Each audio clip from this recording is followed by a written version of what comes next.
Okay, so I'm with Raphael. Morning. Good morning. Right, Safe Electric is your business. We're going to be talking about that in a minute because this is what we call a link for growth soundbite. And the purpose of these is to get really a little brief overview or insight into somebody's business. And these will go up on YouTube. They'll go up in Link for Business.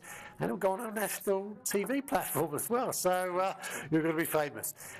So we've known each other now for probably about 3 or 4 months. We've just finished selling for business up here in West Deeping, and you work in this area, in the Peterborough area, and you've been involved in, well, tell us a little bit about history about yourself, because I know you do electric safety now, but what have you done in your life? Well, just give us a very brief synopsis. Brief synopsis. Started off in the film and TV industry in theatre world. Right, okay. Working as a lighting engineer, stagehand, dresser, all the things that you do. Migrated from that into trade shows and get outs, big theatre productions, TV productions, concerts. Right, okay. That type of thing all around the world. And eventually decided that I needed a life. You know, it's great having a 5-star lifestyle, but guess what? Yeah. You need to settle down. Yeah. So I eventually came back for my own first company, 1979. Right. That company grew. It was a contracting company. Got bigger and bigger and bigger. I was lucky. I was around in the sort of 80s where people were throwing money at stuff. Yeah. I managed to get in with a few decent contractors, and the company grew quite nicely. Like most businesses, you end up with the odd bad one, which caused a lot of problems. Yeah. Got out of that one eventually, and then decided to take a few years off because I'd had enough, basically. Right. And got asked to go and test the building for a friend who was in trouble getting someone to test it.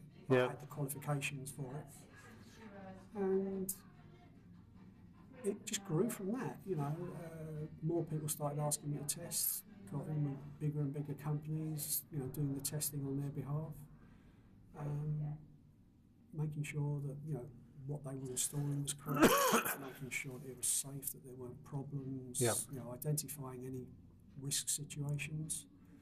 Testing is not just about testing, it's about using your eyes, using your knowledge. No disrespect to a 21-year-old, he may have the theory in the piece of paper, but he hasn't got the 30 or 40 years worth of knowledge. Experience, yeah. And it's experience. Testing is about experience. You're looking at things, you're understanding them, you're going, and the more you get into the system, the more you uncover, and the more you uncover, the more your experience comes into play.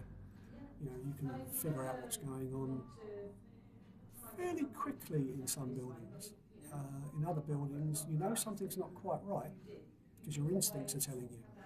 So what's the purpose of this testing then? Is it to ensure that the electrics are safe primarily? Is that the purpose? Primarily. I mean, quick analogy. You MOT your car. You service your car. Yeah, if you don't service it, eventually it stops. If you don't maintain it, and it's going to fail its MOT. Yep.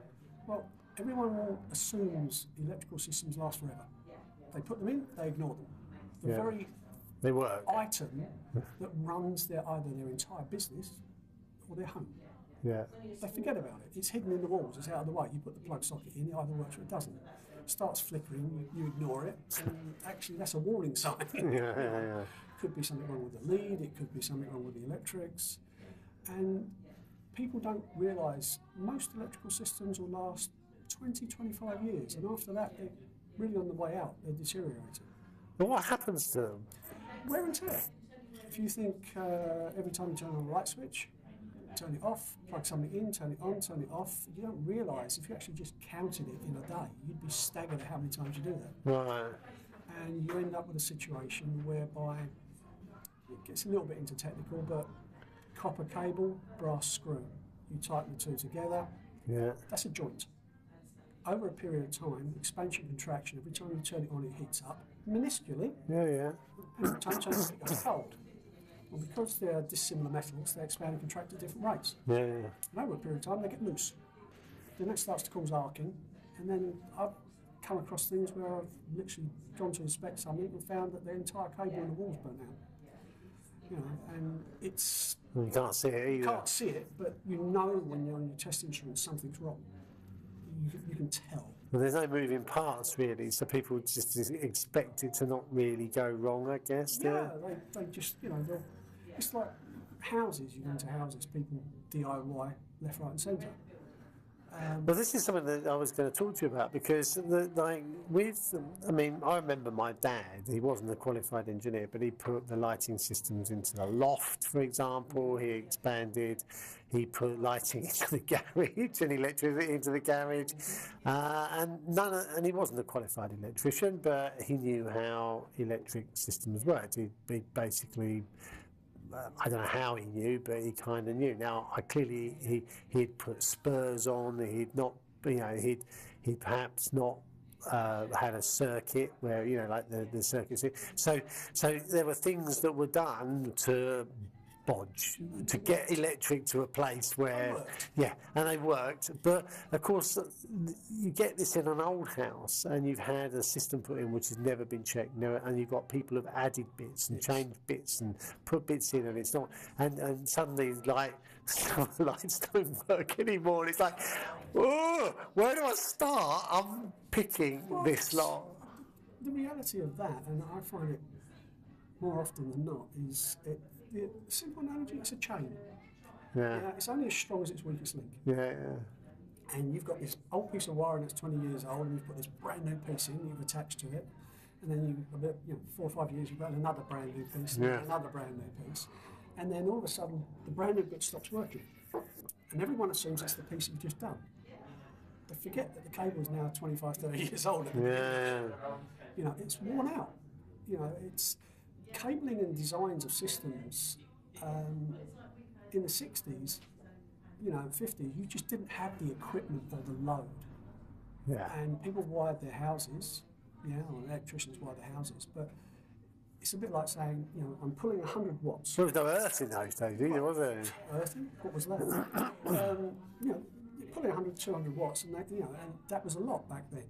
You know, I arranged myself, but we used to plug our, you know, iron into the light fitting. You had one big 15-amp plug that you used for the big heavy stuff. And most people are still working with these things. They've never been fixed. And now you've got the tumble dryer, the washing machine, the dishwasher, the toaster, and the loads are thousands of watts. So they're getting very hot. Yeah. And the old wiring that it's all been attached to is just not capable of dealing with it.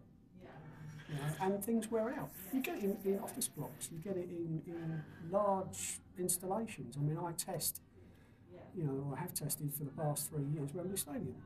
You know, you can only test a part of it, you know, because it's just too big. Yeah. You can't just put a whole test rig on the whole bloody place. It's just too big and it's too complex, and there's so many things to it. You know, there's certain things you can and can't do because of the type of systems that are in there, the integration with network, BMS systems. And that all comes from knowledge, what you can safely and not safely get away with. So from an ordinary man in the streets perspective, they're going to have a place where they perhaps go to work, and that's not their responsibility per se.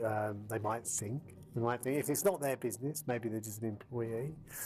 But we'll come on to that in a second. And then you've got people at home, of course, putting a new bulb in, as you said, provided it's purchased from a reputable store and it's a valid legal bulb, because some aren't anymore.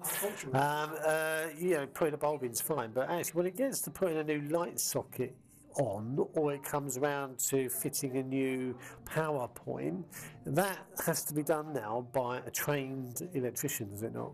It's not just a trained electrician.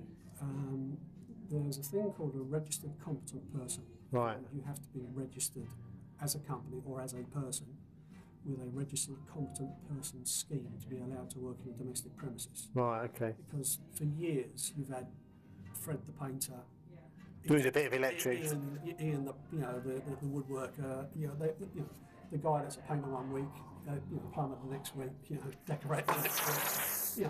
They have no formal qualifications. They know a bit, and they've been doing work. And the statistics, if I remember the last set I read, was out of 72,000 domestic electrical fires, most of it, I think 68,000 something or other, were down to bad DIY. Yeah. That's a staggering statistic, which is why more insurance companies are now insisting no certification, no insurance. Yeah. They started in the commercial and they're working their way up to the bigger and bigger companies and slowly down to the smaller and smaller companies. They're now beginning to do it with the larger houses, but they're working their way through. Most people will find if they read their insurance, and I'm just as guilty about this as anyone else, that it says somewhere in there a clause along the lines of you are deemed to maintain your system to the current BS and building standards. So all of those laws that are involved, which nobody can know about, suddenly come into play. It's a way out. They don't have to pay the bill.